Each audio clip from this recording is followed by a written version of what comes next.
me romance. Read me romance. Read me romance. Read me romance. You could take a look in a book, that's fine. Or you could sit back, relax, and unwind and read me romance. Read me romance. Welcome back, lady listeners. Hey, lady listeners. It's your host, Alexa Riley. I'm Leah. I'm Mel. We had no prep for that. I just went for it. We did great. Good job. We have got a brand new book for you this week by Imani Jay. It's called Big Tex. And that cover is... I know, it's hot. It's so hot. I love it. It's sexy. It's tropey. It's fun. I'm in. She sent it over and I was like, home run, 10 out of 10. Love it. I have her author bio. I'm going to read it real quick before we get started because I feel like we're here. Let's do it. Imani Jay, USA Today best-selling author Imani Jay is the queen of short, steamy romances. If that's your jam, you've come to the right place. That's it. That's it. I love it. Yeah, that's her point. I was like, I love her author bio. Bam, bam, bam. You're in the right place. It's like perfect. That. We're going to talk about Big Tex and all Imani's good stuff in just a little bit. But first, we're going to catch up. So I started a book the other day, audio. It's the one from Kennedy Ryan. Have you seen this one going around? It's with the really pretty cover, the oranges. Yes, it's like yes, it's so pretty. It's like purpley orangish, I think. Yeah. I've seen that cover. It's very eye-catching. It's super eye-catching. This one, it's like yellows and purples and stuff. It's called Coming Home, and it's an Audible original, so it is basically free if you subscribe to your monthly Audible subscription. Like even if you just get the 1 credit a month or whatever it is, you get access to their whole Audible originals library, and it's basically like Hey You a little bit, where you could just go in and listen to them as much as you want. Yeah. So this is one of them that's on there. It's so good. The narrators are fantastic. It's a short one too, so it was like the perfect bite-sized one. I want to say, let me see how much the whole thing is. Like, I'm curious now because I'm like partway through it. So let me see. If it says the audio, 2 hours and 40 minutes. Well, so it's the perfect length on it, but it's about an HBCU, which is historically Black college and university. It's about a homecoming. So Coming Home, the title is perfect. But it's this guy and this girl, and they went to college together, and they shared like one kiss before they went in different directions. And they both like grew up and they're older, and his daughter is homecoming queen. And so, but they're both like without partners and stuff, and they meet up again. And so there's this spark that they were always curious about in the back of their minds. And so they're finally going to see it through. So it's really good so far. Kennedy is such a beautiful writer, and she's got such a great way of describing like desire for someone. Like, I don't know how else to say it, but like when her characters are, their internal monologues are like thinking about their affection for the other person and how much they want them. The way she just so eloquently describes that is incredible. It's so beautiful. I love her writing. She has such a great style. So I love it so far. I think I'm a little over halfway through, and it's perfect. It's like bite-sized. It's all giggly and in love and sweet, and it's great. That's sweet. So yeah, that's what I'm listening to right now. You got any recommendations for romance books lately? I actually haven't been reading. I've been like on a documentary like holes. Have you been? Is it a murder spree? Is this what you're doing? No, not all of them are murder sprees. Oh, okay. I didn't know if this was more of the Murdoch stuff. No, I know everything about Murdoch. You're like, it's old news now. The Netflix was actually boring to me. I was like, I knew all this. Actually, I think you guys missed I figured some it stuff. would. I was thinking that too, that if you've kept up with the case, I was like, this is really just a repeat, right? Yeah, and I was like, there's some stuff they missed, and I think they shot too early because there were some really cool things that came out later, or that have come out, or not cool, but interesting. Yeah. Well, especially since the trial happened and he got sentenced, I'm like, they didn't even wait for that. Yeah. You know? I don't even think we've ever talked about it on here, have we? I don't know. Maybe. I mean, we talked about it, but maybe we didn't talk about it on the podcast. But I don't think we have, actually. I think I was thinking that the other day. I was like, we're probably the only people that haven't talked about the Murdaugh. I don't know. I think it's because I'm from South Carolina and literally every person I know knows what's going on because they're like, oh, that happened down the road, Yeah. So I'm just like, I just wasn't interested in it. I thought there was one really cool piece of evidence What was that it? I found was interesting, was that they were tracking the wife's phone, like, and where they found it, right? So they found it in this wooded area. And they can ding his phone and see where he was going or whatever. But they got his car records. GMC sent over everything because your vehicles, everybody's mimicking Musk, is sucking up data. They want to know where you're going, how fast you're going, what you're doing. So they sent that all over. And they, like, a physics person or whatever, mathematician, whatever, was like, a car would have to be going 46 miles an hour when they hit this point to get the phone to go that far. Okay. So they mathematically said, this is how fast the car must be going for them to be able to lob it out the window and it get here. Okay. And he said it should be 46 miles an hour. And they pulled it and they show his thing. He accelerates up, hits the 46, then slows back down. Oh, shit. Really? I thought it was one of the most fascinating pieces of evidence. That's wild. That is solid evidence. Yeah, that's like science and math coming at you. I'm I'm like, that I can get behind. It's it's funny because it's not like where forensics comes in, where it could be a chance something's contaminated or blah blah blah or whatever it is. Like there's always a percentage of whatever it is, like when something could go wrong, with forensic evidence. But with math, numbers don't lie. They are what they are, Yeah, because I remember hearing, like, I would hear some things and people were like, that makes him sound guilty because they said, like, he called and they didn't answer and he left. I was like, I do that all the time. Yeah. Even Isabel, we're talking about, we're like, we do that all the time here on the land. We're like, fuck you guys, I'm not getting you dinner then when I'm out. You're not I was like, getting that's completely normal. But then they said he went around. Like, I don't go and chase them down because they wouldn't hear me inside the house over there.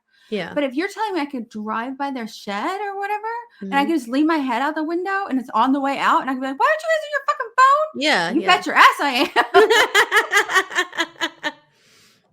am. And then they said it was really weird that he used two different distinct guns. Yeah. So it seems very hard for them to log. So one was like a long range rifle and one was a shotgun. They're like, that's two weird guns for one person to be toting around and to use different ones. Yeah. And I was like, no, it's not. I said, they said they were out on the gator. If you were out on a gator, out on the land, those are actually the two guns you would most likely take. If you come across a snake or a boar where you guys are, here it would be a coyote and it's right on you, shotgun. It blasts out, kills it immediately. But let's say you're out on the land and you spot a coyote that's been killing the chickens and it's like a mile and a half out. You grab the rifle. Okay. And you'd aim and shoot. So that's why you would have two different ones. Okay. That's why you would have those two different types of guns equipped on your gator or very close when you're out and about on the land. It's for two different things. Okay. So that's how they explain that he had That's those. how, I don't know if they've explained it that way. That's how I saw it. Oh, okay. Okay. I see what you mean. But I thought what got me was because he shot the son and the mom came around the corner. She never turned. Like, she came forward. So that meant she knew. If I heard a gunshot, if I was standing outside of the barn, if I heard a gunshot, which it could, I would run around the barn to see, like, oh, fuck, what happened? Expecting to see my dad or whatever.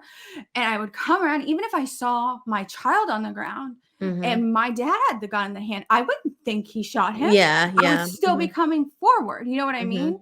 And she never turned around. Yeah, it's like she wasn't. If I would come around that corner and seen a man I didn't know with a gun, you're going to step back. You're going to pivot or something. Yeah, you're going to hesitate. Yeah. Yeah, fair point. So I watched one the other day. It's on Peacock. It's called Who Killed Robert Wone. Have you seen it? Oh my I have to talk about this. So I'm going to spoil this. If you haven't watched this on Peacock, it's only 2 episodes. But if you don't want to know anything about this murder and you want to watch it, it's really good. But you're going to want to fast forward because I have to talk about this. It's so fascinating. I ran downstairs and had to ask Rob one question. Okay. I was like, how does cum end up in your own butthole? Well, I thought about it. I was like, okay. I was like, if me and Rob were having sex and then it just, he pulled out or whatever, and I just laid there, could it drip down and slowly get in there a little bit? No. And I was like, Rob was like, no. He said, maybe for you guys, because you guys are more moist. And he says, we're dry. You would have to like put it in there. He's like, he's like, it immediately gets really crusty when it hits the skin. I was like, oh. Okay, so just for those of you who are still listening and don't care about spoilers, you want to know what the fuck we're talking about. So this guy, Robert Wan, was found dead, and he was in a bed. He went to, let me restart that. Robert went to go stay the night at his friend's house. He was at the NDC. He just needed one night to stay. Didn't want to get a hotel room, stayed with friends. There was 3 guys in this house. They were a throuple. 2 of the guys were a long-term couple. They were on the top floor. On the 2nd floor, it was Robert in a guest room, and the 3rd partner of the throuple was on the same floor as him. Then there was a bottom floor. Robert, he comes there, but it's like 10 o'clock or so. 57 minutes later, a 911 call happens from inside the house from the guy on the 2nd floor. They have found Robert in his room stabbed, and they say that there was an intruder. When the police get there, they look at Robert. There is no struggle. There is no defensive wounds. There's hardly any blood. There's like 3 stab wounds on his chest, but barely any blood. No like restraint marks on his body. No toxicology, like no drugs in his system, nothing like that. And they can't figure out what the fuck happened. They decide to do a rape kit because when they're clearing out the house, they stereotype, I guess, and the police are really bigoted because these guys are gay, and this was in the early 90s. And this guy that stayed wasn't gay. He was happily married. And I do not believe. Yeah, the guy that died was happily married. I don't believe he was either. I don't either. They were all friends for a long time ago. He had just met his wife. He says was the love of his life. Everybody around them, him, his wife included, everybody says like they were so in love. They met, and it was like 6 months later they got married. Like it was a whirlwind, but like they were both really dedicated to each other. But anyways, but the guy that died, Robert, when they cleared out the house, they found a ton of BDSM paraphernalia, like conference room tables, like 3 of them full. Yeah, super, super BDSM, like ball gags, like what's changed. Thousands like, and thousands of dollars worth of stuff. Like they weren't fucking around. It was hundreds real. of like butt plugs and stuff. There was like the electrode shock things for testicles. Like it was hardcore shit. So they did a rape kit on him based on finding that. When they did the rape kit, they found semen in the victim's anus. It was his own semen.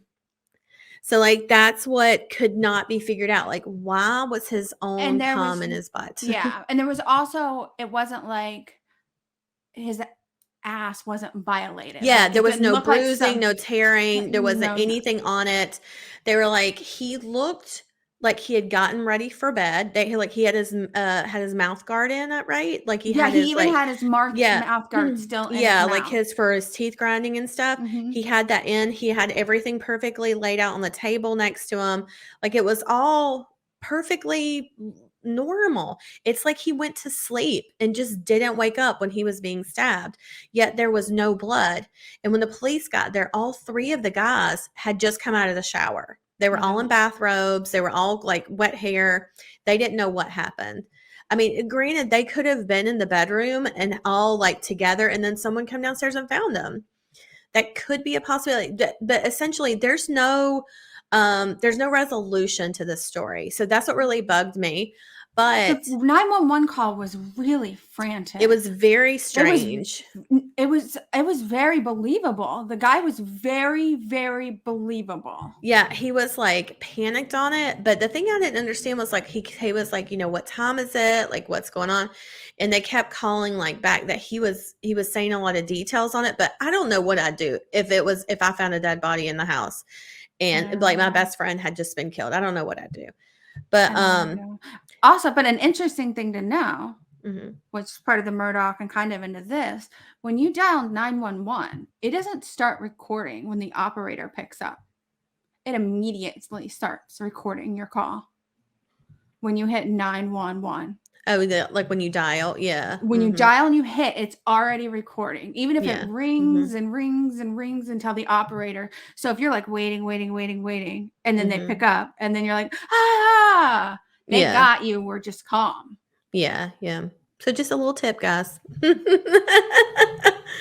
But they, in the end of it, they said they ended up trying to charge the 3 guys, not with the murder because they had no evidence of that. They tried to charge them with obstruction of justice because they believe that in some way they have covered up evidence. Yeah. Whether they did the murder or not, they could not prove.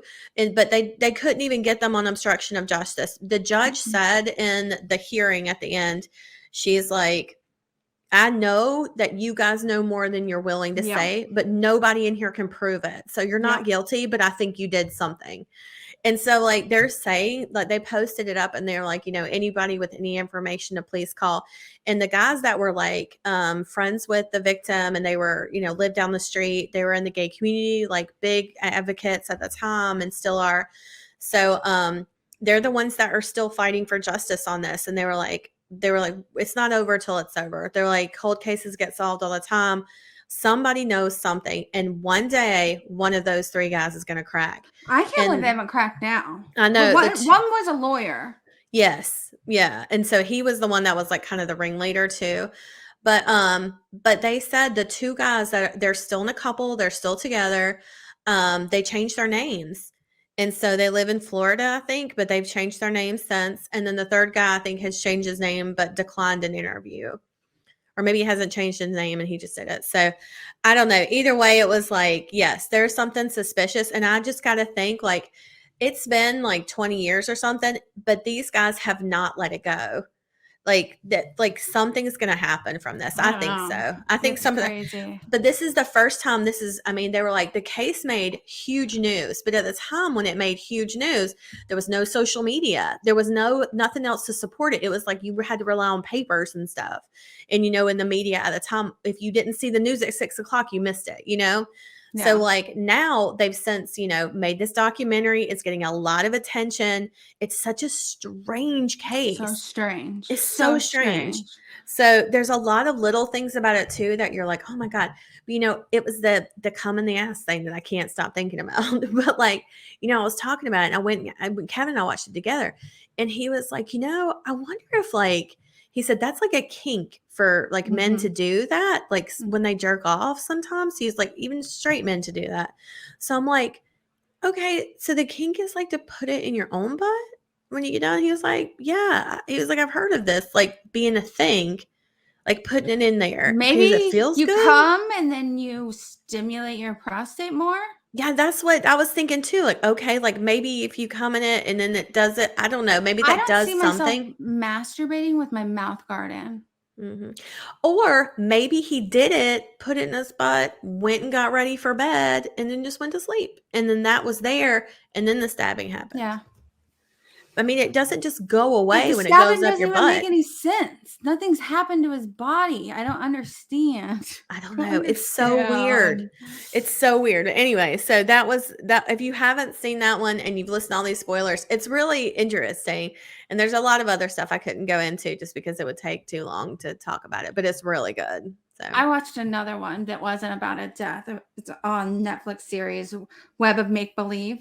Mm-hmm. You ever heard of that one? No. So they'll do like almost like internet crimes that happen. Like the guy who was swatting people and somebody accidentally died. Yeah. So they did him and they did this other guy. And this guy actually got a 2-part. So they were talking about these guys that would hack they were hackers, or some of them were hackers, and they would go and steal money from the IRS. They would file fake tax returns, and they were stealing hundreds of thousands of dollars. There's one hacker, and they are trying to track this guy down, and he's moving. He keeps taking it. He takes his cash out. He gets it from ATMs. He's like, I can only pull this much out in a day, so I can get 40,000 in Vegas. I go to the next city. I do this. He's just like explaining it all, and I'm like, Jesus. And he's taking his cash and he's turning it into gold. Okay. He takes his cash and he turns it into gold. Anyway, so he ends up, they finally fucking catch him and they throw him in jail. And you're like, okay, so now what? Yeah. So you think it's over. But no, it's only just begun. Oh, God. Because this guy is super smart. So he sits down and they're like, you're going to have legal representation. He was like, no, I'm going to represent myself. Oh, God. And they're like, okay. So he starts drawing these things out, like how satellites work. And he's like, how did I get caught? Like he's looping around and around and around and around and around. He's like, I can't figure out. And they was like, it had to be my internet card. Because this was back when you would get internet cards to get internet on your cable, on your laptop or whatever. Because you just didn't have Wi-Fi everywhere. Yeah. He was like, they hacked into my Verizon card.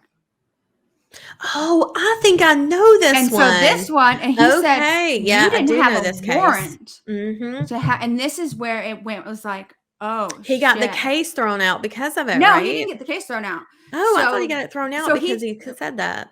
Well, I'll get there. I can tell you sorry. It's Go pretty ahead. quick. What happens is he proves all this stuff, and he figures out, he's like, the government has to have this machine, and this is what this machine is doing. And it's like, they can give you an area, but they would take this box thing and they could ding, and they were dinging everybody's phone. So technically they're messing with everybody's shit that they shouldn't even be in. And the cops didn't want to talk about it, but he'd seen the one word in one of the documents because he kept requesting more information. He's seen the word stingray. Yes. And then that's where it all exploded. So he gets there on court and the judge says, I'm going to think about this. And he comes back and the judge says, I think within the warrant, this was kind of explained. I actually think the warrant covers this. But then he looks over to the district attorney, kind of tells him, you guys got a big fucking problem. Yep. This is some thin ice. And the DA and the government in general, because I guess all these people had these sting boxes. They bought them from a private company. Like police stations would have them and wouldn't tell people they had them. Yep. And so they were like, we'll give you time served. if you'll walk out, because they knew they would have to disclose it if they they knew further, that, right? They knew that he would lose this case. He would lose his case because everything wouldn't get dismissed. Everything would get in because the air card would get to be in. But when he would appeal it, he said they knew when it went to the Supreme Court, they wouldn't tolerate it. That's when it would start to get very sticky, and then there would be harder laws set on what the government can do. But this man, technically, after they get him out, they'd held all of his gold this whole time, which they kept. They ended up making money, the government, because it made so much money over the years. But I was thinking too, they said something, they would have to disclose what the stingray was capable of. Were they to take it to the Supreme Court, they would have had to disclose all that. And they would have to disclose the fact that they're getting into at that time, there had been no, you can't hack into people's phones or their internet histories. None of that had been set. And that's what this guy kind of did. He made everybody go oh shit. Even Apple, Verizon, Facebook, everybody's like, hold on. And that's when everything really locked down because of this man, technically. Yeah. I was like, holy shit. It was just interesting, but you should still watch it. It was just interesting to see how there's these different organizations online that do these hacking things and back and forth because you can't do it by yourself. And it's insane. It's fascinating. I love that. It's fascinating. And especially cases like that set precedences. I think it's where cool. you think you're going in one direction. I'm like, oh, and then we're going in another. I'm like, what the fuck? So that was pretty cool. Good stuff. We had an ad last week, but I wanted to mention it on air just because I thought it was kind of cool. It's called the Virtual Book Tour Podcast. If you've heard of the book of the month, where you go in and it's like a monthly subscription and you get to pick out which books you want, they do a podcast where they interview the authors that are part of the book of the month club. So I thought that was really cool. I talked to the people that did it, and they just were like, maybe we could. They were like, if you think about it, just mention it on air to your listeners and stuff. And I made a note. I was like, I will. So the need other podcast to listen to. It's kind of cool, especially if you do the book of the month program. It's kind of neat that you can listen to them. So there you go. Let's see. Do we have any other stuff we want to mention? Do we have a new release? Yes, coming? The Taboo books. I just emailed you actually. Oh, nice. Taboo books are ready to go. Okay, so be on the lookout for a new trio of AR taboos. And we've got another set of books that are coming out. We're doing a kidnapping series right now. So I don't know what the names of them are yet. We haven't decided. So those will be out soon too. So be on the lookout for those. We do have a 2-week break coming, I think, after Imani. So after this week is over, we're going to be out for 2 weeks for spring break. So enjoy yourselves. You know, if you want to go to the beach and act like a fool, you have my complete permission. So, all right. Let's talk about Imani Jay. Let's talk about her book then. I'll read the book bio for Big Tex. Superstar football player Colt Big Tex Garcia is a tall glass of water, and your girl has been parched for a long time. I've been stupid for my older brother's ridiculously hot teammate from the moment we first met.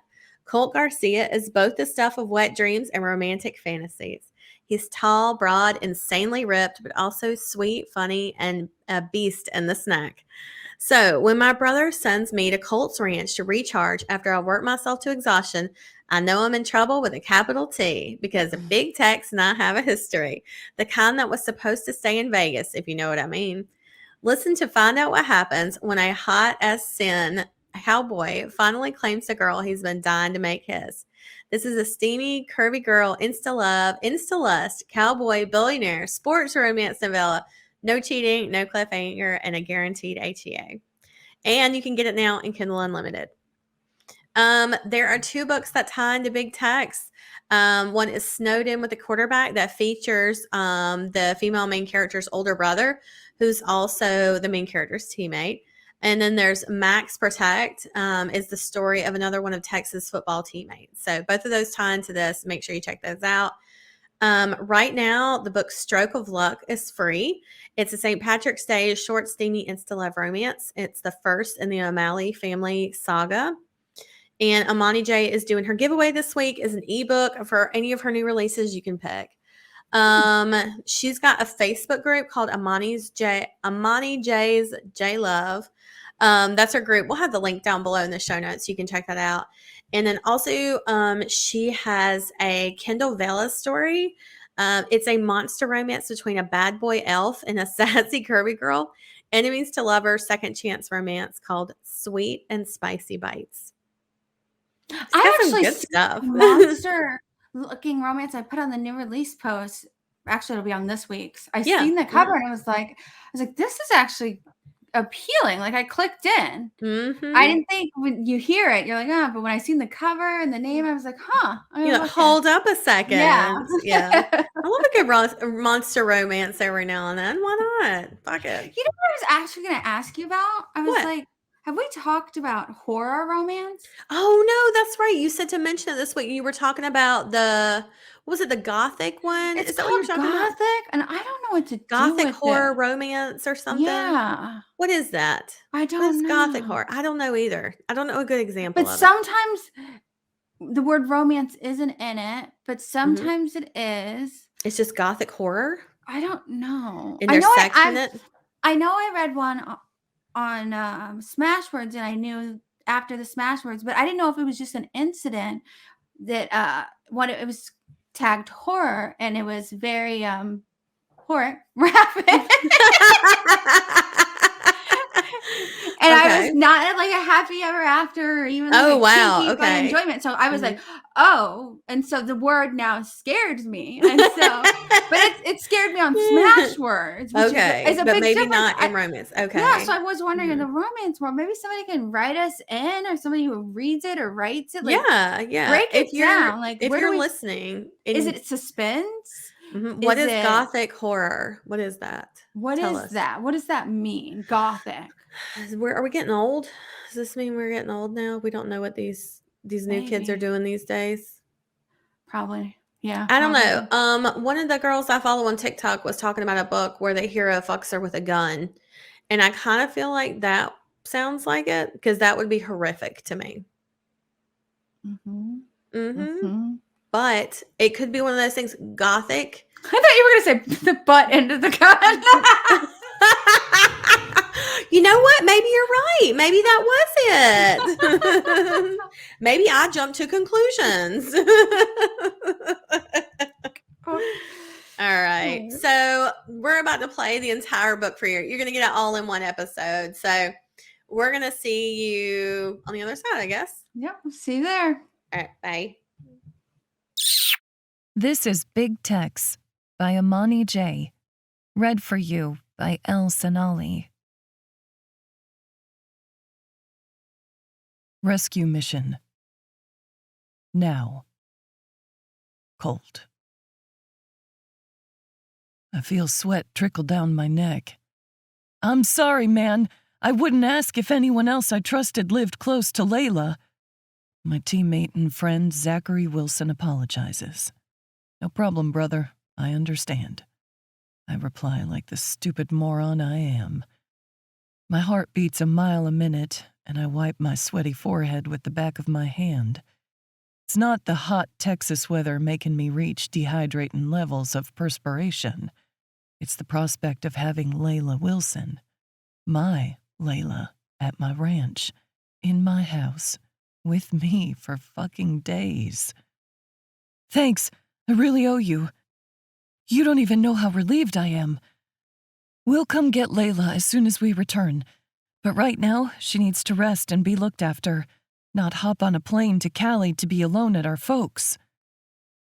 Zach and his wife Emma and their parents are on a family vacation. His sister Layla, who's a grad student at the University of Texas at Austin, didn't go with them. Apparently, she's been studying and working nonstop to the point of exhaustion. I still can't believe she fainted. Zach pauses, letting out a deep sigh. That girl never takes a fucking break. First, it was the internship. Now, it's her fucking dissertation. It never fucking ends with her. I picture the deep frown on his face and the way he grabs the back of his neck and paces around when he's worked up. All things I've seen him do hundreds of times since we started playing together for the Dallas Ranchers.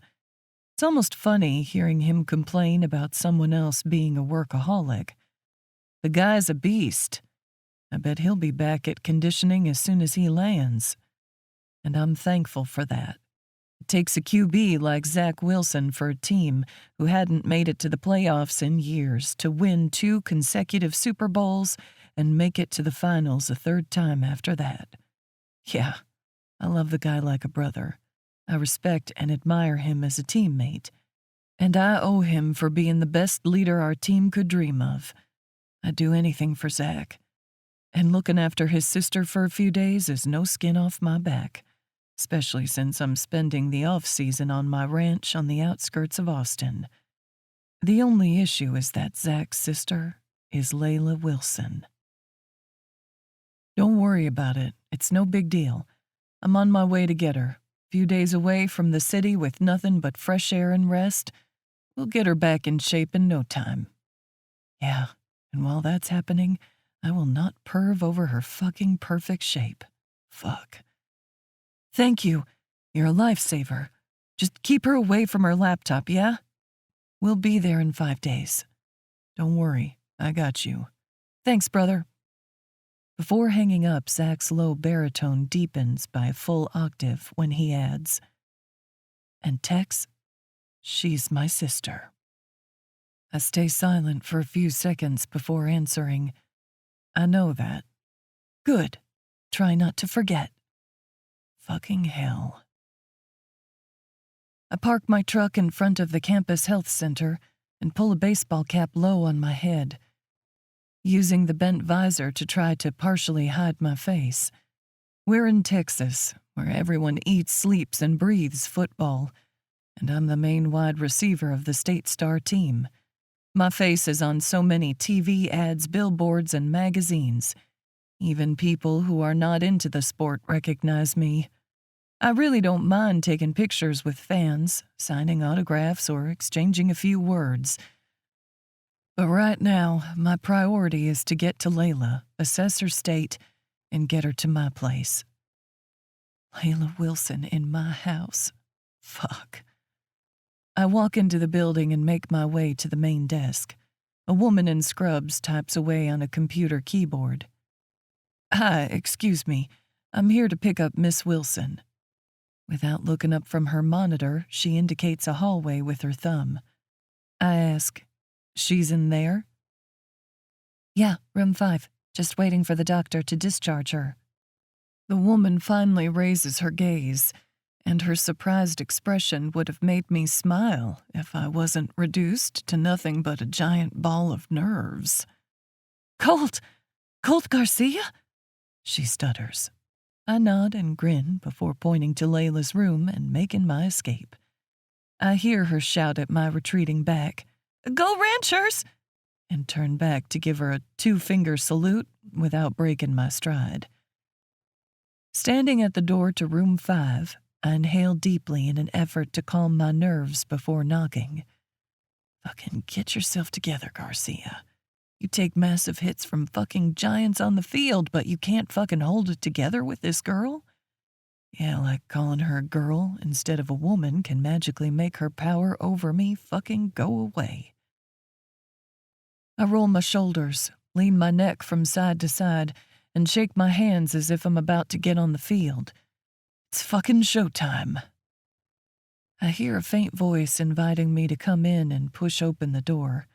I barely sneak my head and upper body inside the room when I'm assaulted by the vision of Layla Wilson, snuggled into a hospital bed, looking pale, even with her light brown skin, eyes sunken behind her glasses, looking so fucking small. What the fuck happened to my girl? She must have lost at least 10 pounds.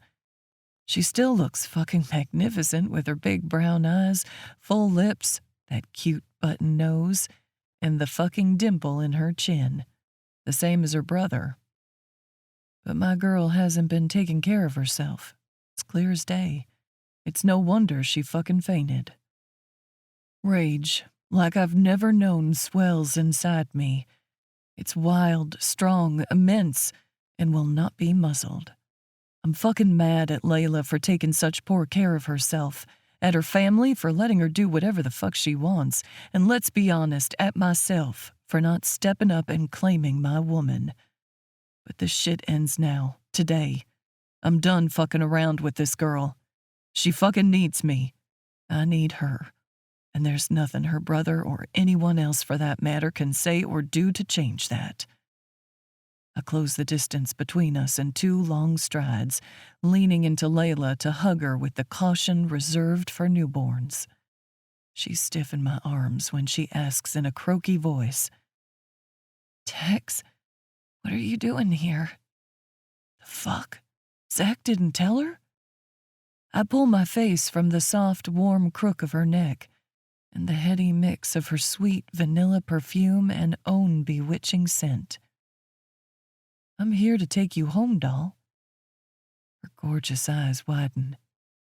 "You're flying with me to California?" My heart squeezes with the pain of seeing her like this, but I push through and manage a brief chuckle. "No, darling, I'm taking you to my home, my ranch." Her fucking perfect lips form an O that in any other circumstance I'd imagine sliding my hard dick into, but I instantly smother the thought. Panic invades her eyes and Layla flails around, trying to get off the bed. "Your ranch? No, I can't go to your place. I cup her face between my large hands and pin her with an intense gaze, effectively holding her captive. Calm down. Zach called me to come look after you. It's the post season. I'm free. Just hanging out with the horses and doing some work on the property. I'm not busy, and you know I always wanted you to come visit. Her worried gaze bounces between my eyes. Layla studies my face with a look charged with a billion questions. Finally, she shakes her head. Colt, I don't let her finish. I lean down and press my lips to hers. It's barely a kiss, a brief brush of my chapped lips on her soft, plump ones. But it's fucking everything. Everything I've craved for months. Everything I want every single day of my life. What I've been denying myself. What I'm no longer willing to give up. When Layla moans softly, her mouth opening to let me in, I don't fucking hesitate for a second. My tongue sweeps inside and takes all I've been dying for. The taste of her explodes into my mouth. Fresh, clean, sweet, and so fucking good. The best. I drink her intoxicating nectar, suck and bite on her lips, my hands gently cradling her beautiful face, her soft hair that's braided to her scalp, her delicate body that's lost some of its amazing curves. My anger rises again at that thought, but I push it down. Later, much later, once she's fed, claimed, thoroughly fucked, and has been made love to 1,000 times, and there's not a single doubt about who she belongs to. Then I will tan her ass and extort her promise that this will never happen again. Ever. Tex, what are you... Layla's mumbled question against my lips is interrupted by a loud throat clearing. Without letting her go, I turn my attention to the door and see a tall, buff, blonde guy standing there and watching us with a huge smile. He walks to me and extends a hand. It's a pleasure to meet you, Mr. Garcia. I'm Dr. Carmichael. I shake his hand, studying him for any sign he may be pulling all this charm for my girl. Yep, I've reverted to a total caveman.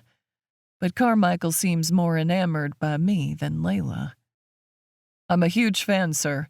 Didn't know Miss Wilson had such prestigious fiancé. I interrupt him. And both Layla and he sputter in unison. Fiancé? I nod firmly, never removing the arm I have draped around her body. A quick glance at her gorgeous face confirms what I've suspected. Layla is sending me daggers, and her eyes clearly state I better have a good explanation for my fib, because as soon as we're alone, I'm getting it. Carmichael's gaze goes from Layla to me, and fan or not, he studies us closely, trying to assess my girl's safety. Good man. I don't think I'll break his stupid square jaw for laying on the charm in front of my woman, after all. Can you tell me what happened exactly? I inquire. Is she okay now? Any meds she needs to take? Is it safe to take her home? He grins reassuringly. Miss Wilson is fine. We were quite worried ourselves. We usually don't see her on this side of the health center. I turn a questioning gaze to Layla, and she rolls her eyes before explaining. The AI lab is in this building, on the same floor as the clinic. I was here all summer for my internship, and Dr. Carmichael and I became good friends. That's right. My girl's a fucking genius, enrolled in an artificial intelligence postgraduate research program at one of the best universities in the world. I alternate my squinting gaze between the two of them, and the plan to mess up Dr. Pretty Boy's face doesn't seem so bad after all. If I'm reading things right, he wouldn't have minded taking things further than friendship if Layla had been interested. Yeah, I'm seriously fucking done with this shit. Okay, you want to catch me up?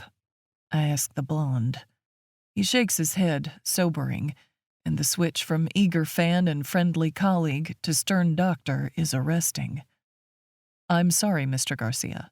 I can't discuss the details of my patient's health with someone who's not family. But I already gave Layla the rundown on her test results. She can go home whenever she's ready. What she needs now is rest, proper nutrition, to stay hydrated, and light exercise. Everything should be back to normal within a few days. His megawatt smile returns when he grabs my hand for an energetic shake. Again, it was a great honor meeting you. I hope you'll stop by now that you and Layla... Okay, thank you, Ben. We're out of here. Layla interrupts him as she climbs off the bed, the white sheet sliding off her sexy jeans-clad legs and revealing the rest of the fucking mouth-watering body I've been fantasizing about for months. Yep, there's no fucking way I'm not locking down this shit. My friendship with Zach be damned. Fuck. My spot on the team be damned. I know the man has the power to get me fired. I may be his main man, his WR. The two of us have a magic dynamic. But Zach Wilson is not a man you mess with, and there's a solid reason he warned me off his baby sister. Zach saw me before I met Layla. He saw the partying, the girls, fans, cheerleaders, jersey chasers. I had my fill of pussy before I met his sister. I can only hope he also noticed the before aspect of things, because God knows it's been nothing but me and my hand since I met this girl. Even the thought of touching someone else, of sharing my body with anyone other than her, repulses me. I may have been too chicken shit to face the magnitude of my feelings for Layla, but seeing her like this, realizing she needs to be taken care of, there's no doubt left in me. I fucking love this woman. She fucking owns me, and I'll do everything in my power to convince her to let me love and cherish her till my last breath. What happened in Vegas? 3 months before. Layla. I push my glasses up my nose and turn around to check myself in the full mirror of the ladies' restroom. Not too shabby at all. My little black dress is a sexy but classy lacy number that hugs my curves and makes me feel fabulous. Thank you, Emma. I'm so grateful I gained a big sister when my brother found the love of his life. Between our strict parents, my adorable jock of a brother, and my own nerdy ways, I need all the feminine support I can get. And Emma is just that girl. She took me under her wing and made everything just so easy. We talk, laugh, hang out, and have built a relationship outside of her being my sister-in-law. For a computer geek like me, who's used to being alone or with guys most of the time, having her has been life-changing. So I don't know who was more affected when Zach and Emma came close to splitting. Thank God they found their way back to each other. They even renewed their vows, and that's what we're here in Vegas celebrating with their closest friends, their college buddies, Zach's teammates, and Emma's girlfriends. Everyone is super friendly, but I'm just more comfortable with my robots and computers than with people. Letting out a sigh, I make my way back to the party. It's a fucking great party. Delicious food and fancy drinks everywhere. A crowd dressed to the nines and a fabulous venue. The bar is in one of the best hotels on the Strip. I people-watched. I ate, sipped on some delicious virgin cocktails, and now I think I'm about ready for some rest. Zach and Emma are the only two people I'm close to here, and they've disappeared to their suite a while ago. Neither our parents nor Emma's were part of the fun, so I don't even have anyone to fuss over me. I let out a giggle, thinking how horrified my mother would be if she knew I'm thinking of her fussing over me. The woman is an entrepreneur and all-around fierce businesswoman. She's never fussed a day in her life, and I probably get my brisk ways from her. Well, maybe once she has grandkids. I laugh again. And this time, a deep voice laced with a strong southern drawl resonates right above me. I would love to know what's so funny, doll. I whip around my head and come face to face with a wide chest encased in a crisp black button-down and a jacket that has to be tailored for him. Because the more my eyes climb up his titanic body, the more I realize the man is a fucking giant.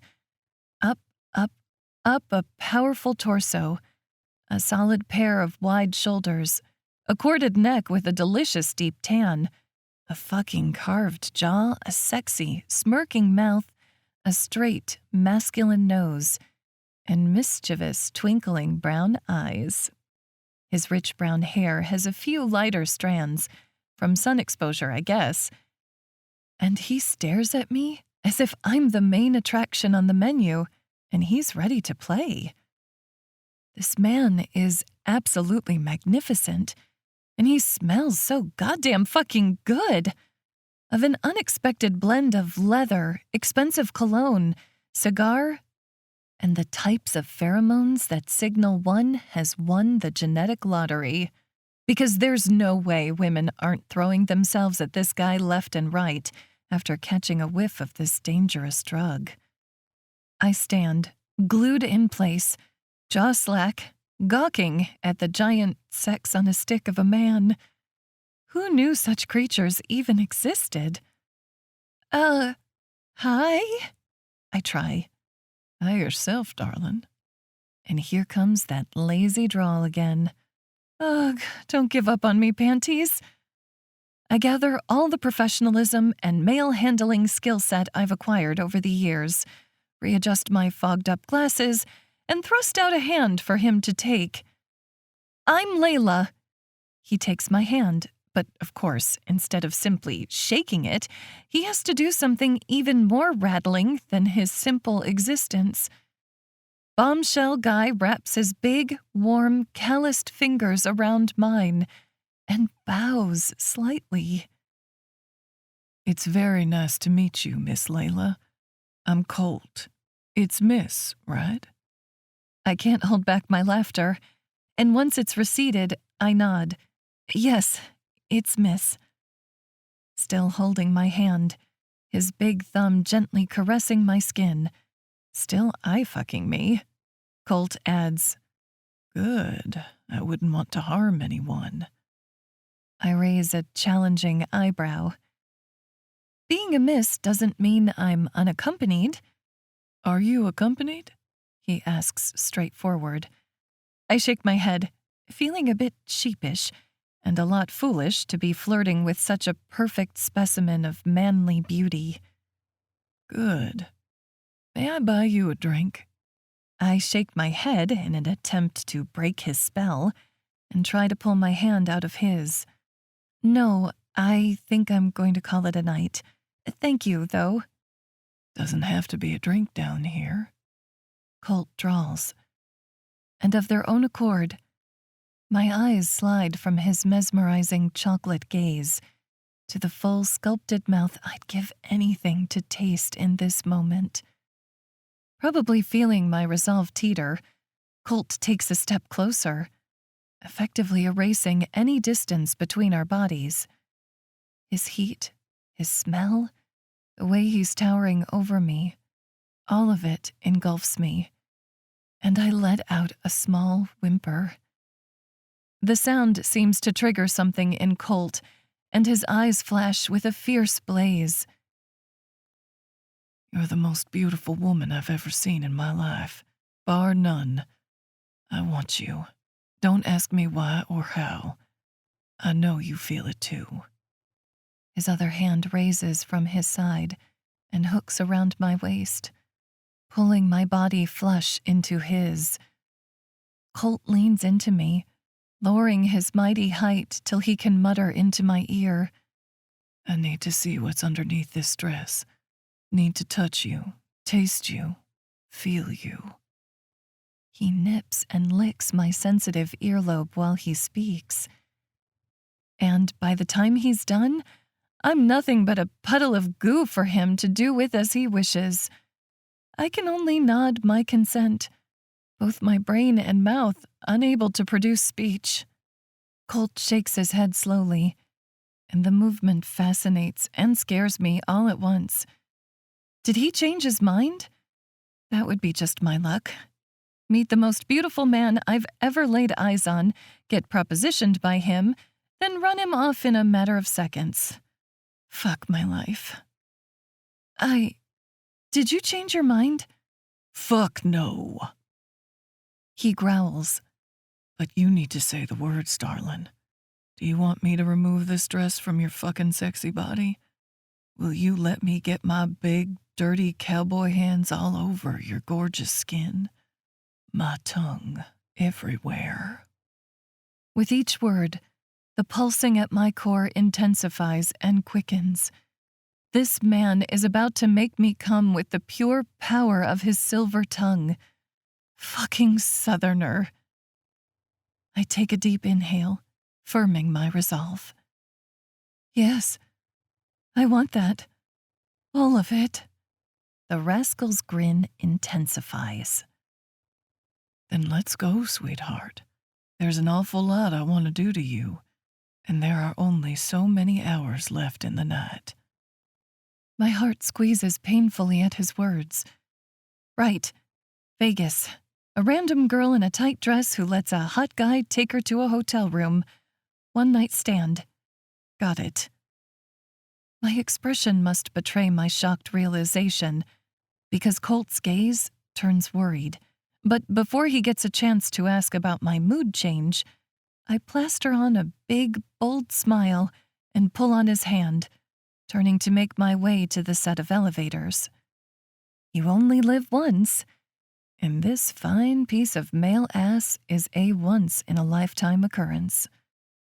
Mama didn't raise no fool. So I lead, and he follows.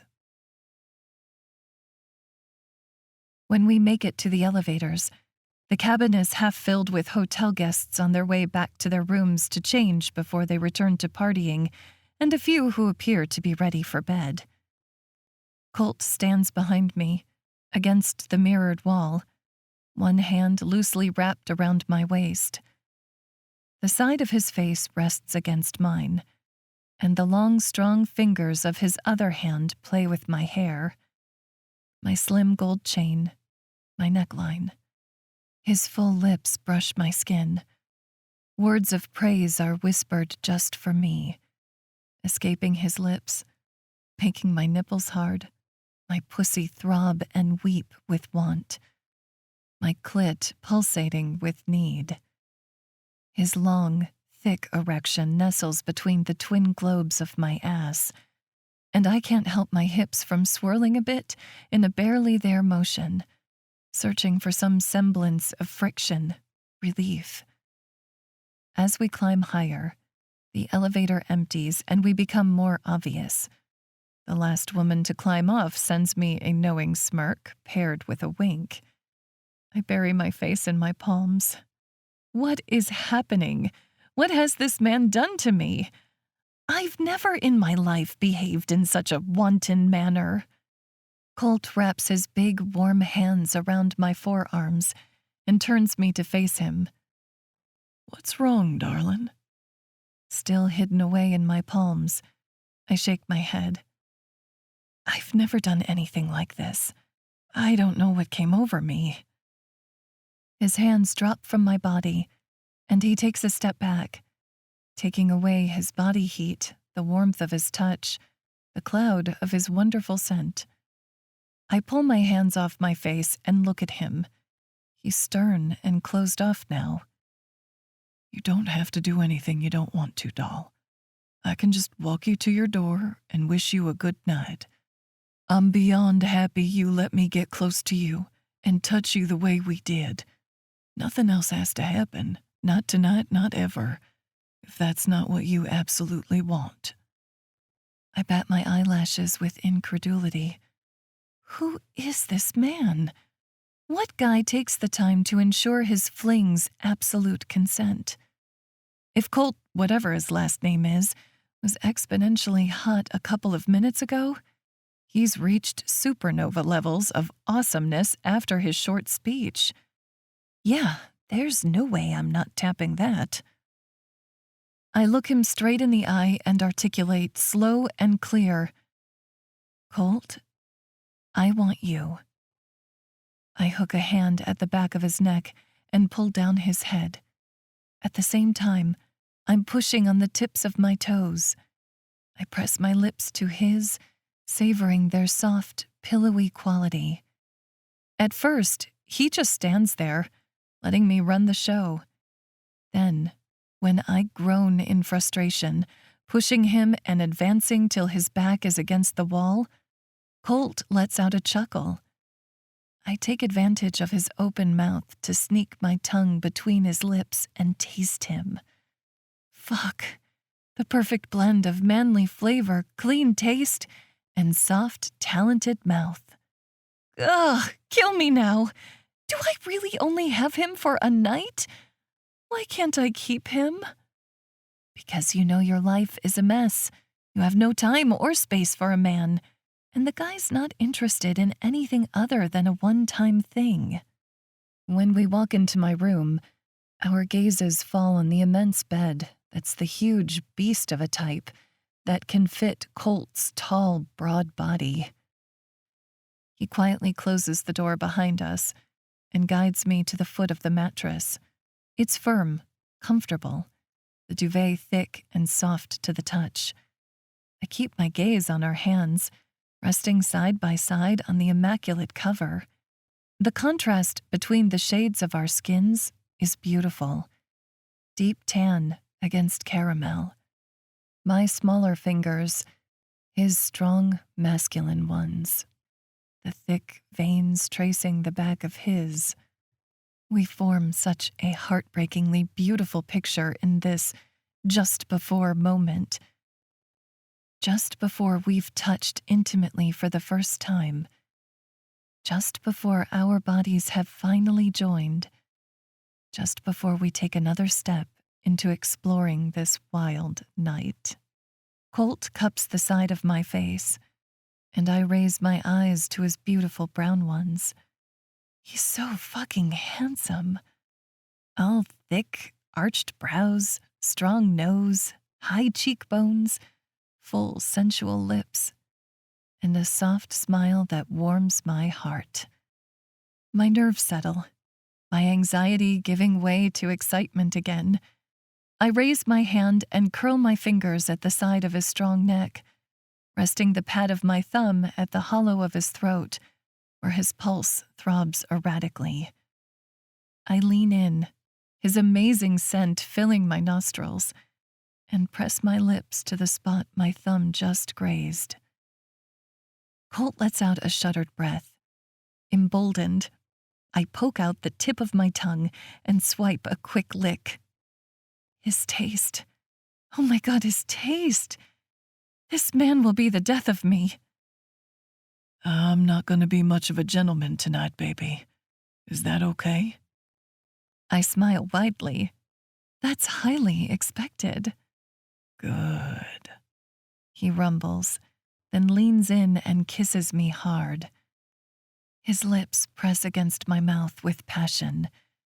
His tongue slides over my lips, between them, invading me, making me forget any part of my body that's not in contact with his delicious kisses. His breathing quickens, and his eyes burn with ferocious heat, drinking in my body, making me feel hot and bothered.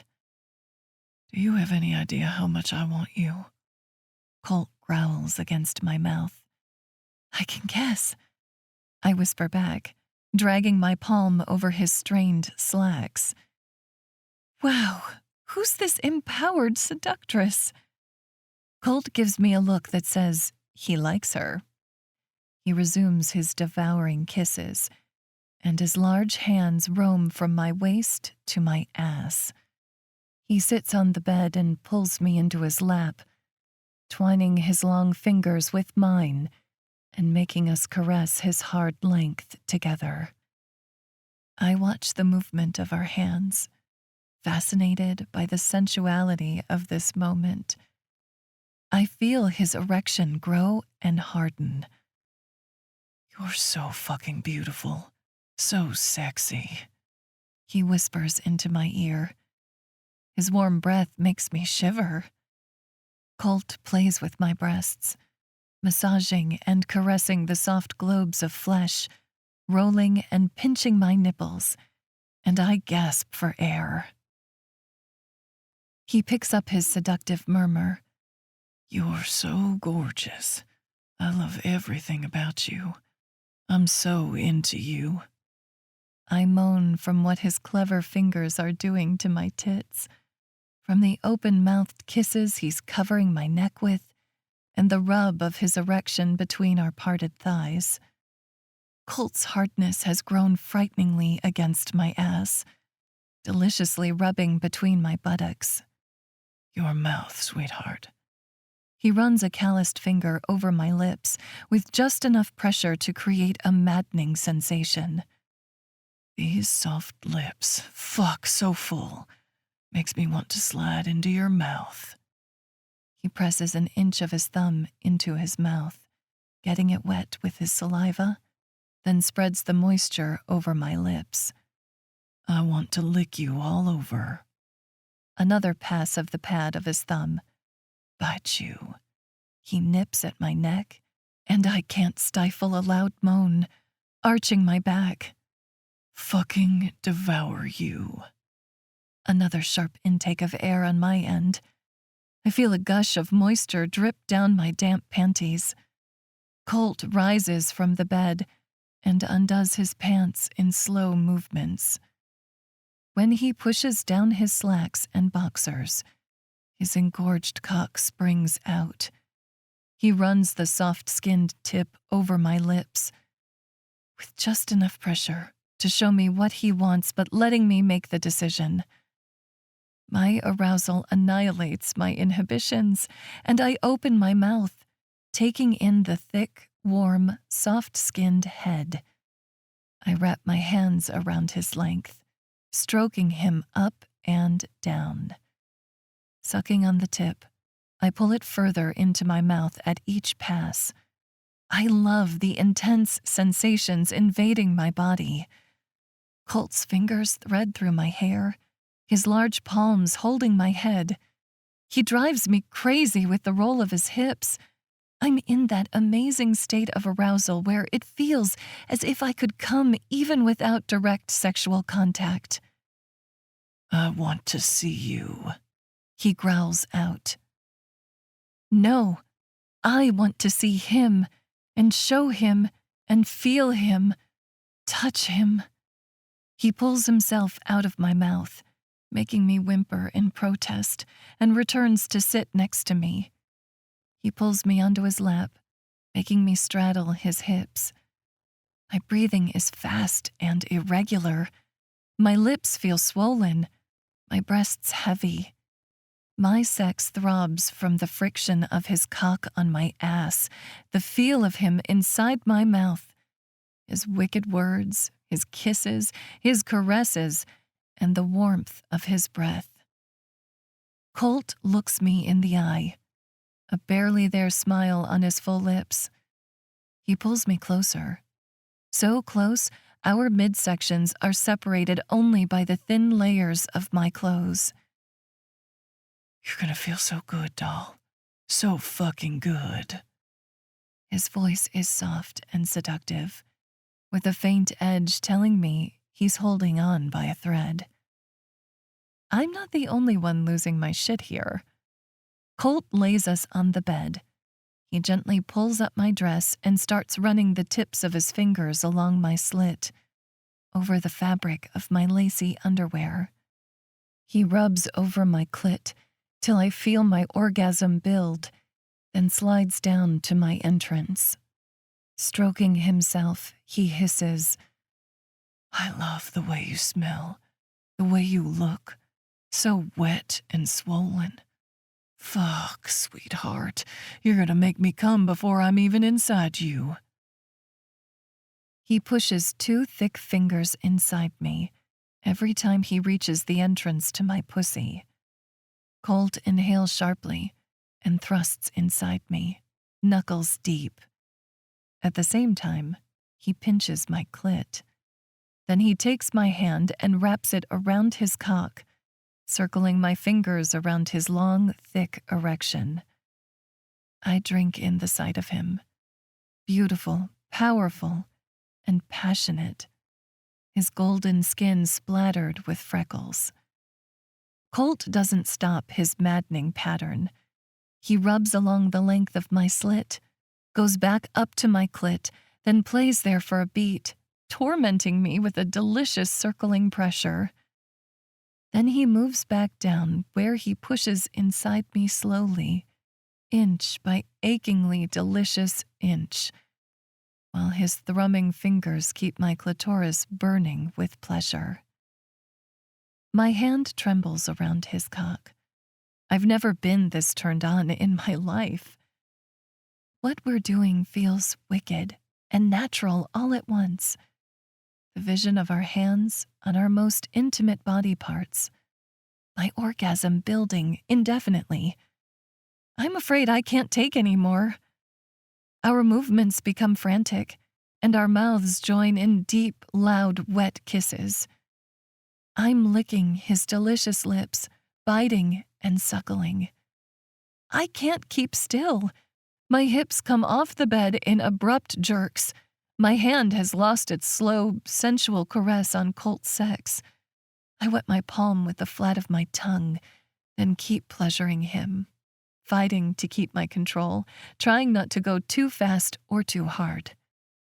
I'm so close, I wail out. Me too, baby, he grunts.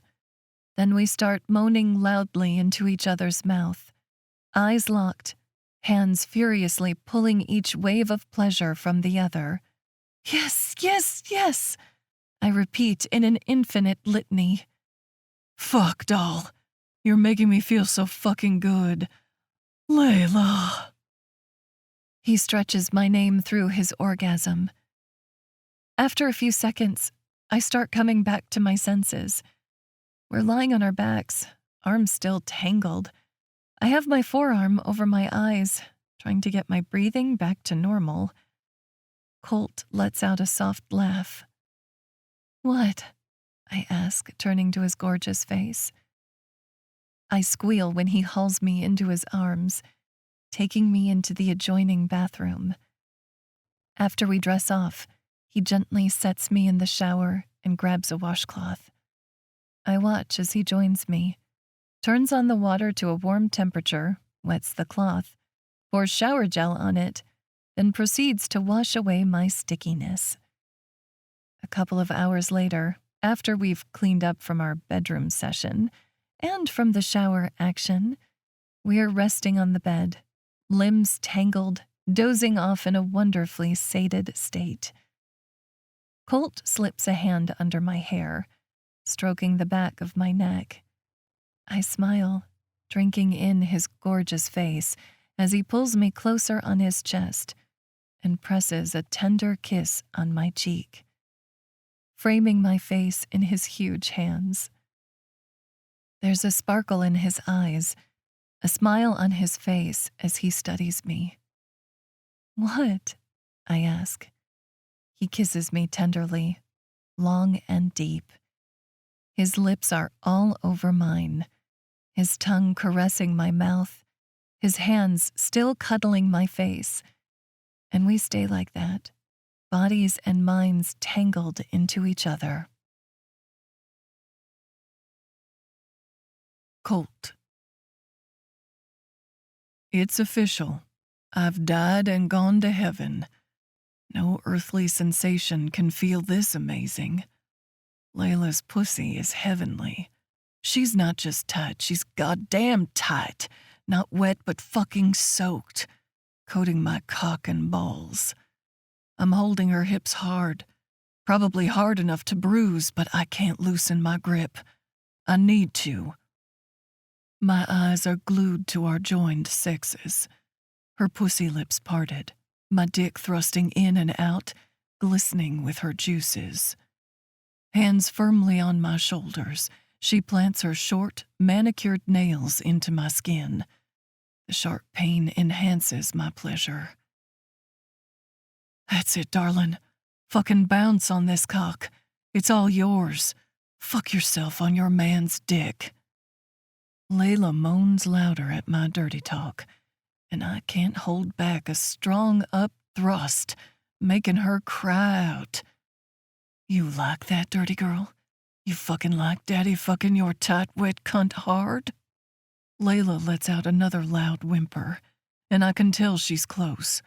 So fucking close.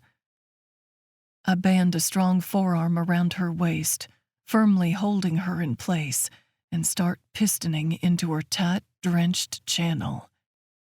She bounces on my lap like a fucking stripper, throwing back her head, eyes rolling, full lips parted in a silent cry, rippling around me like she's about to fucking swallow my dick.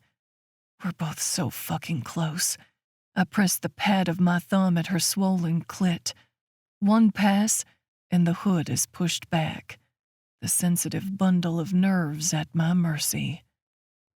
A few well-placed rolls, and Layla comes undone, shaking, wailing, and spasming in my arms.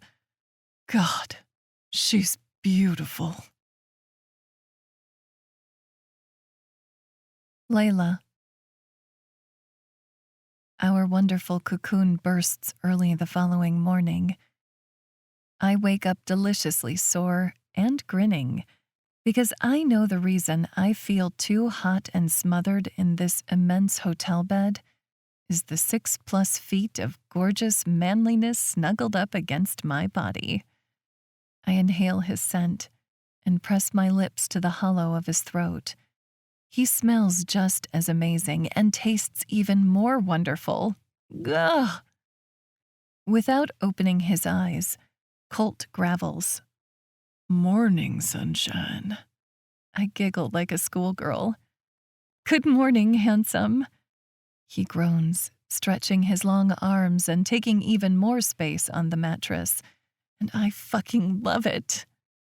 After a quick peck, we take turns using the bathroom and come to bed refreshed enough for a first thing in the morning conversation. Colt threads our fingers together, my head resting in the crook of his shoulder, his full lips on my forehead. I want to see you again. I don't even try masking the huge grin that takes over my face. I think I'd like that. He tickles me playfully. You think? I answer between bouts of laughter. No, I know. Ha ha, stop, Colt. He gathers my body in his big arms and kisses me stupid once more. That's more like it. How long are you in town for? My wonderful mood deflates a bit. I leave Vegas tonight. Oh, and where's home? California, but I temporarily live in Texas. I feel his muscles tighten, and without even thinking, I run a soothing hand over his arm. Where in Texas? What do you do? I'm a post-grad student at the University of Texas at Austin. Then I hear Colt let out a short, troubled, fuck. And he lets go of me, sitting up. What's wrong, Colt? What's your last name, Layla? And why are you in Vegas? I stare into his beautiful eyes, but they're devoid of warmth. He looks at me like he's mad, like I've done something, like nothing we shared last night or this morning matters. What's wrong, baby? I ask again, sitting on the bed with the sheets pulled over my body, because being naked in front of this man doesn't seem like such a great idea anymore. Colt is off the bed, gathering his clothes and putting them back on. He commands, "Answer the question, Layla." And I give in. My last name is Wilson. I'm here for my brother's marriage vows renewal. He brings a large, powerful hand to his face and holds it over his eyes, letting out a litany of curses. I sit there, naked under the sheet, feeling more vulnerable than I ever have in my adult life, watching the beautiful tapestry of our connection horribly unravel. What is wrong, Colt? You don't know? You seriously don't know? He's staring at me with furious eyes, and my twisted brain can't help but notice how fucking hot anger looks on him. I wouldn't be asking, handsome. Colt Garcia, Big Tex. He spits in my face, pointing an enraged finger to his. I can only shake my head. Are you fucking serious? You want to tell me your brother plays for the best team in the league and you don't know his teammates? Oh shit. I don't follow football, Colt. You must be fucking kidding me. Zach is going to skin me alive. What happened between us has nothing to do with Zach. Even I don't believe my own words. That's what I thought. I'm sorry. I know I'm being a jerk, but I really wasn't expecting this. I swallow the huge lump in my throat. That's okay. I guess I understand. No big deal. This is a fucking big deal to me, Layla. He sighs loudly, running his hands in his hair and grabbing it at the roots. Ouch, that must hurt. I can't do this now. I'm sorry, Layla. Can I have your number, please? I'll call you so we can sort out this clusterfuck. I push away tears. Clusterfuck. Wow. There's really no need, Colt. I'll talk to Zach, or we can forget all about... He interrupts me with a commanding, number. And I give in, rattling off my digits with no intention of ever picking up any communication from him. Colt saves my number in his phone, stuffs his things into his jacket pockets, and leans in to press a kiss to my forehead. Last night was everything, sweetheart. Please let me get my head straight, and we can figure out how to proceed. Yeah? I nod without any conviction. I'll call you, he insists, before giving me one last somber look and exiting my hotel room and my life. Home sweet home. Now. Colt. I park in front of the main building of the ranch and walk around the truck to help Layla out. She fell asleep on our way here, and I left her alone. Talking can wait. Clearing the air can wait. For now, my priority is taking care of her. She's tired, and she needs to rest. I open the passenger side door, undo Layla's seatbelt, and lift her into my arms. The familiar sensation of her body instantly ignites that flame in my blood only she can spark. She feels so good, so soft. I can't fucking wait till I get the privilege of being inside her again. Layla. I wake up to a sensation of deep comfort, of feeling cared for, of being precious, more comfortable than I've experienced in a long while. What happened? Colt Garcia happened. My eyes fluttered open and fell on his handsome face. He was so close. Vegas close. And I was in his arms, carried bridal style, as he walked us into his house and up the stairs to a bedroom. I blinked with incomprehension, asking, "What?" "Shh, go back to sleep, Angel. Just taking you to bed, love," he whispered before kissing my temple. Like the idiot I am, I buried my face in the crook of his neck, basking in his warmth, pressing my lips into his soft skin, inhaling the intoxicating blend of his spicy cologne, mixed with his own male scent, and sighed with contentment. No one has ever carried me so effortlessly, making me feel dainty in his strong arms, snuggled against his wide chest, feeling his heartbeat under my fingers. The memories flood my mind and body now, and I grow flushed, hot and bothered. Shit, this can't happen again. I need to talk to Colt. We need to be on the same page. I'm not here for a repeat of our night of wild sex before we realized we couldn't be together. And he may have called and texted me every single day since Vegas. That doesn't change anything. I ignored and rejected all his attempts at communication. He said it himself. This is a clusterfuck. And just wait till my brother finds out the brunt of it. I'm in so much fucking trouble. There's a soft knock on the door, and the panel opens to reveal a cautious-looking Colt. He's just as big, broad, and fucking handsome as in my nightly dreams. But his expression is guarded. He sets a tray on the nightstand next to my bed, and I notice the heavy furniture is made of beautiful wood. The room is spacious, airy, and brightly lit by a pair of French doors covered by sheer curtains. It's exquisitely decorated with nature paintings on the walls and rustic rugs on the thick cream carpet. My eyes move back to the entrance. Colt brought me a sandwich, a bowl of fruits, and a glass of water. Thank you, I mutter before gobbling down everything within a few minutes.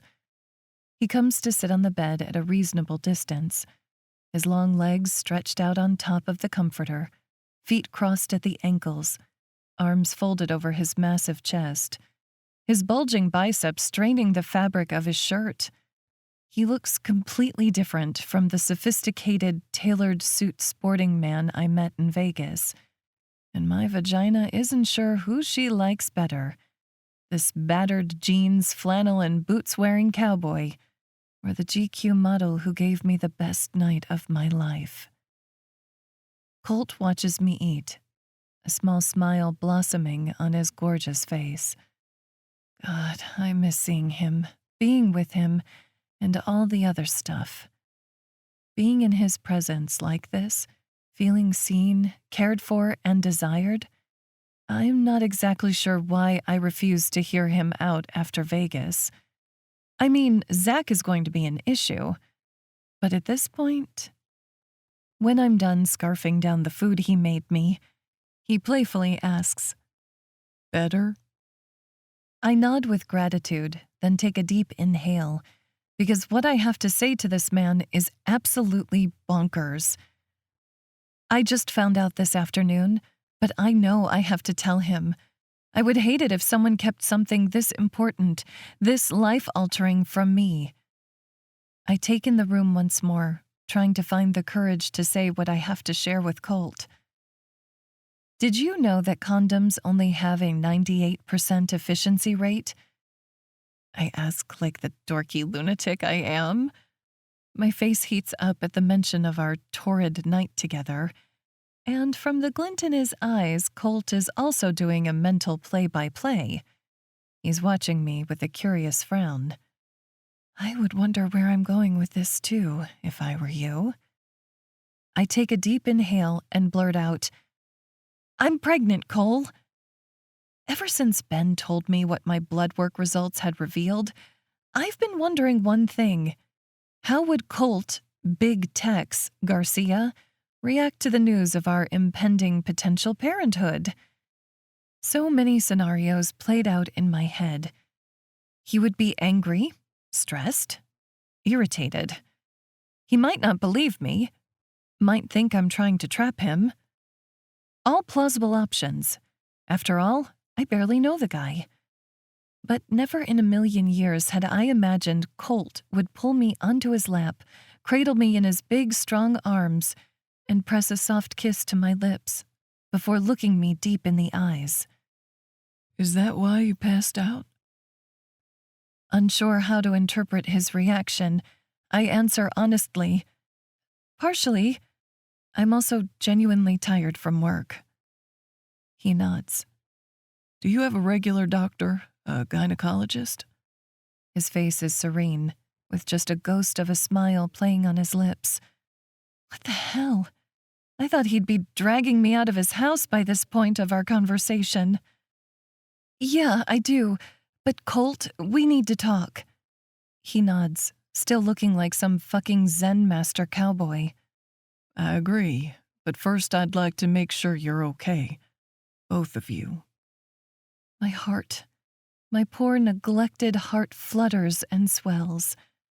My eyes well with tears. I know they're in a large part due to the insane influx of hormones in my body, but I'm also just touched by this big, sexy giant's attentiveness.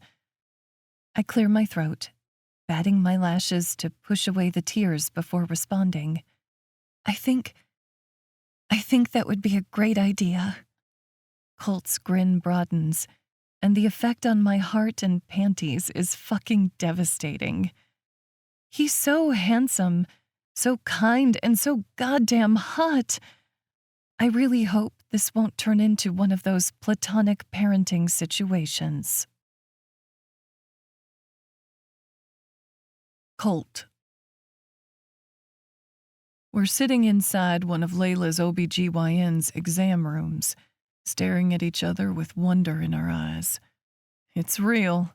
This is happening. We're having a baby together.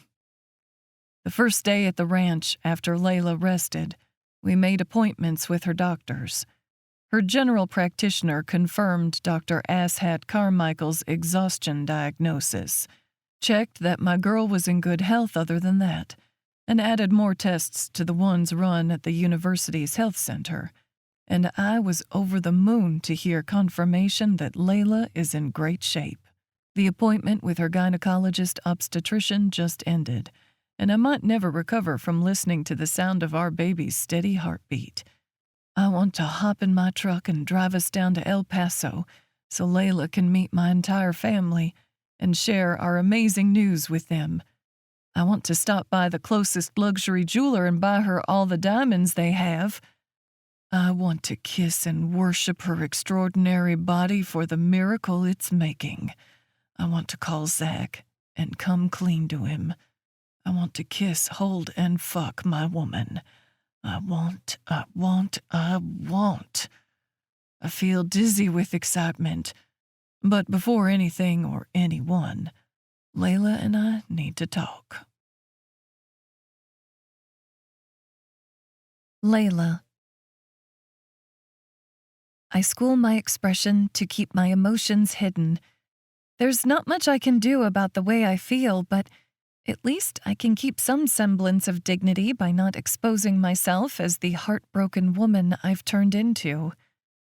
I fight to keep my eyes strictly on his, no looking at his gorgeous features or letting my gaze travel the length of his tall, muscular body.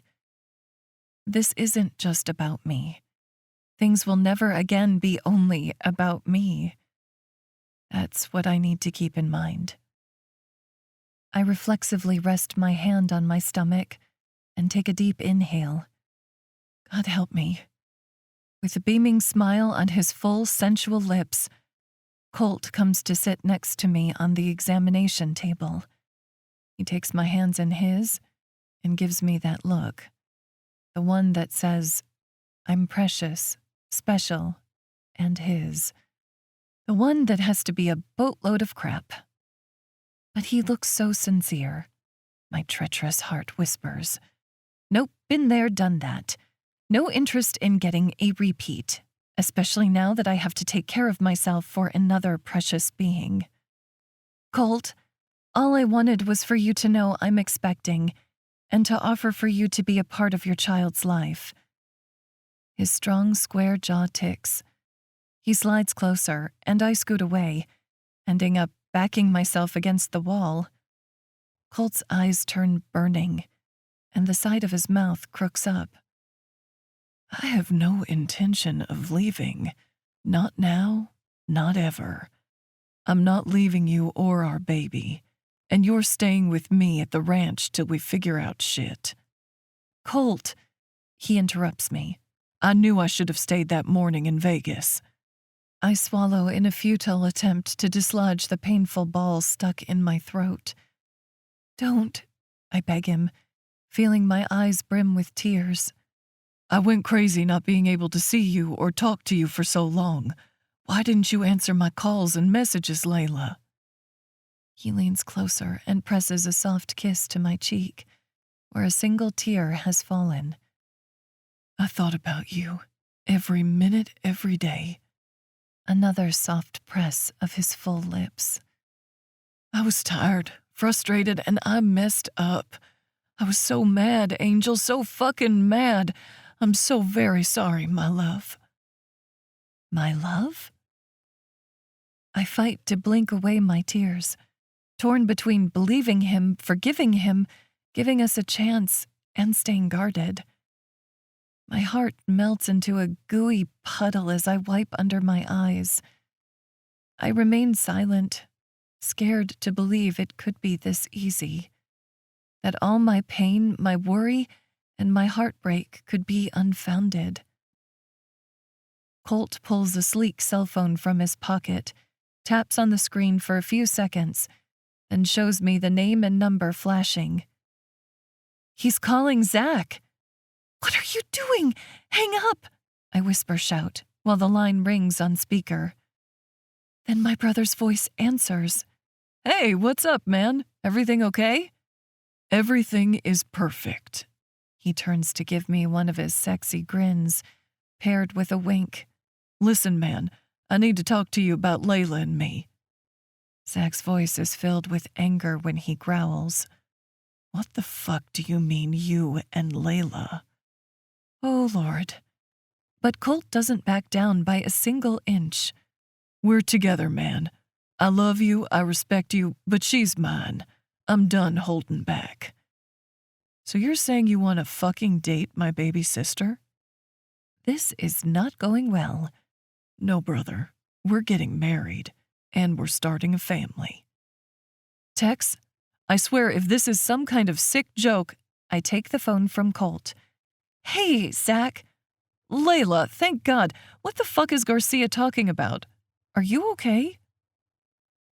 My voice is filled with tears of joy and laughter when I respond. I'm gonna hang up so Colt can properly ask me to marry him. I stare pointedly at the ass. But I wanted to tell you, you're gonna be an uncle. Then I disconnect the call with a huge grin on my lips, vaguely hearing my brother curse and threaten to end my man's life. Turning to Colt, I take all my time drinking him in, eating him up, and resolve to let go of my anger and pain. You messed up, I tell him. Big time, he replies, his expression dead serious. You're gonna have to give me time. Take anything you need from me. I lean into his side, and he wraps an arm around my back to engulf me in one of his amazing hugs. I sniffle against his shirt. I missed you so much. So much. I thought I lost you, that I never even had you. I thought we were just a random one-time thing. Colt shakes his head, pinching my chin between two fingers, and he growls right in front of my face. Look at me. You're mine. I'm yours. Then he puts all the pieces of my broken heart back together. Laying a large, warm hand on my belly, he rests his forehead on mine. Both of you. The end.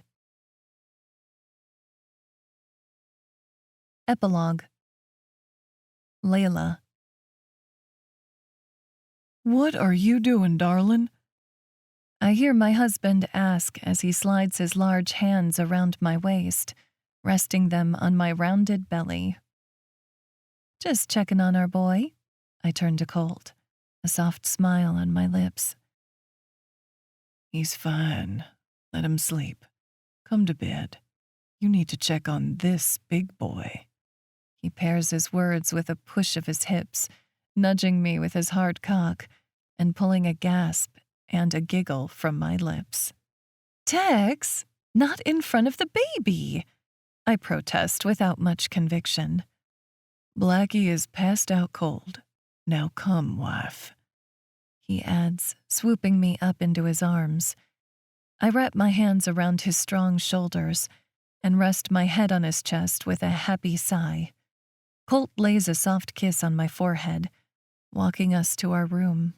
Our brand new pup, Blackie, lies on a pile of newspapers on the kitchen floor.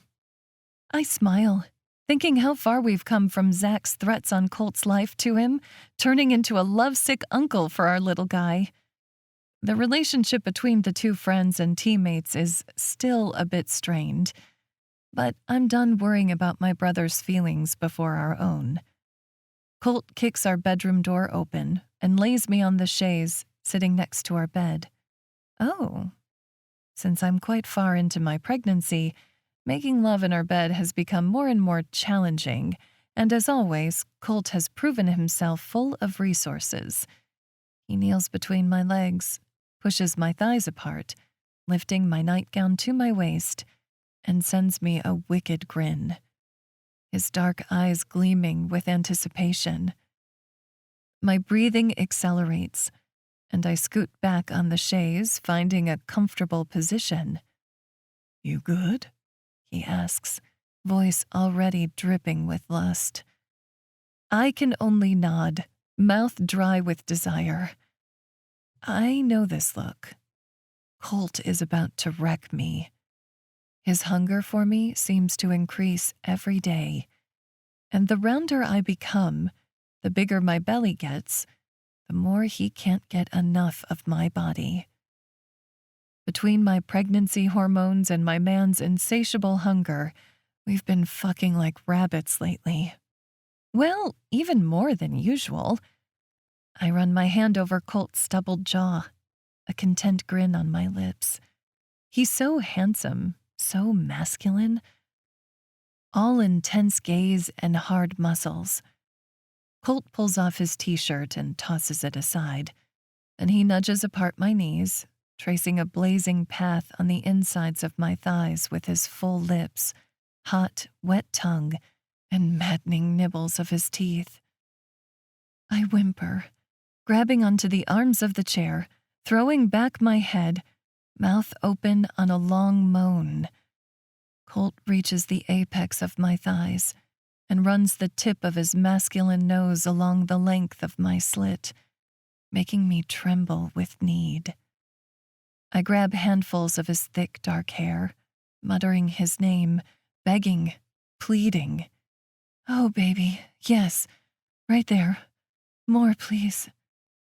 He pulls my underwear aside and gives my pussy a long lick from clit to entrance, poking his tongue inside me, then swirling it over the small, throbbing nub, and I exhale a whimper of ecstasy. Please, baby. Colt raises his somber gaze, a naughty grin adorning his gorgeous features, and plunges two thick fingers between my folds, thrusting and crooking them, teasing a spot neither my hand, another man, nor any toy have ever reached before him. An intense fire starts in my pussy and spreads all through my body, making me contract my thighs over his hand, but he doesn't let me escape. His fingers relentlessly rub at my G-spot, while his thumb joins in, rolling my clit into oblivion. When my eyes roll back into my head, Colt intensifies the movement of his fingers and leans in to suck on my clit, sending me over the edge. Fuck! I yell with abandon, spreading my thighs wide and pushing my husband's head deeper into me.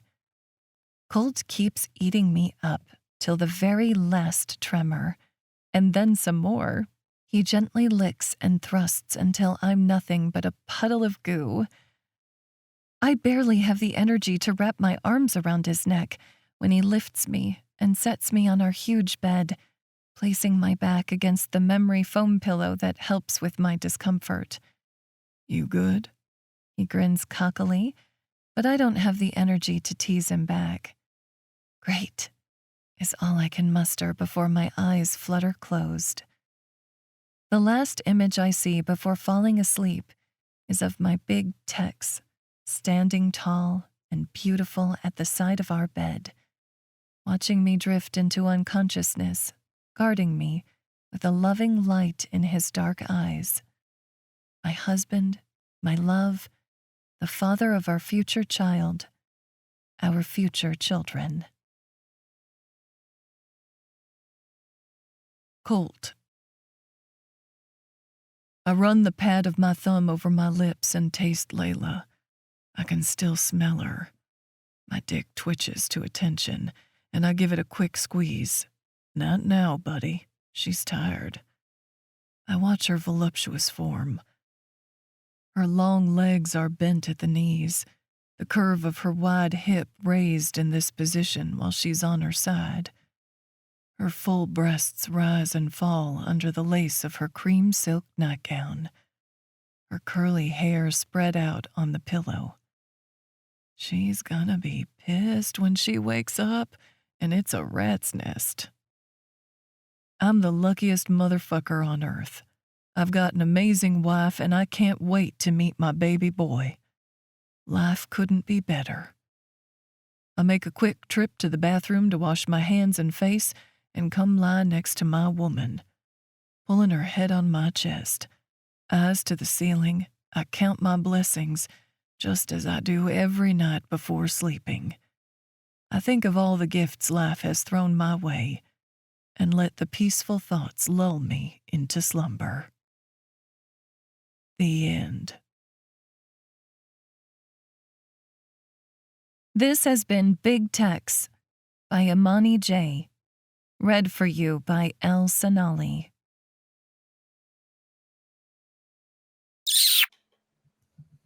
Welcome back. Welcome back, lady listeners. As I said before, all of the Imani Jay's good stuff will be in the show notes. So thank you, Imani, for bringing us Big Tex. This was amazing. We love your stuff. She's always a good time. She's always so fun and sweet, especially in her emails. So just thank you again for bringing that to us. And as I said earlier too, we are on break for the next 2 weeks for spring break. I am taking a big trip with my family. We're going up north. We're going to do New England. We're just going to drive a big loop and either stay in places along the way or figure it out. I don't know. We're winging I thought you were it. going to say we're either going to have really fun and we're going to kill each other. Well, that's obviously one of the two options that we can do while we're up there. But that's what we're doing for our spring break. So I'm sure I'll have lots to talk about when we get back. What?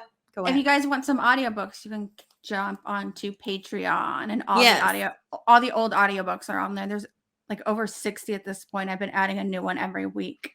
I love it. So many people said that they love listening to them. So yeah, you can just go hit play. It plays right through. It plays like literally in the app. You just download Patreon, because I actually follow a few people, and it pops up just like almost like Audible, and you hit play. It's the same screen design, layout, and everything. There you go. Super easy to do it. Yep. Lots of books to listen to and catch up on. Absolutely. All right. I think that's it. That's it.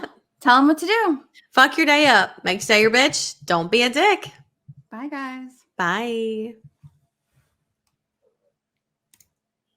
Read me romance. Read me romance.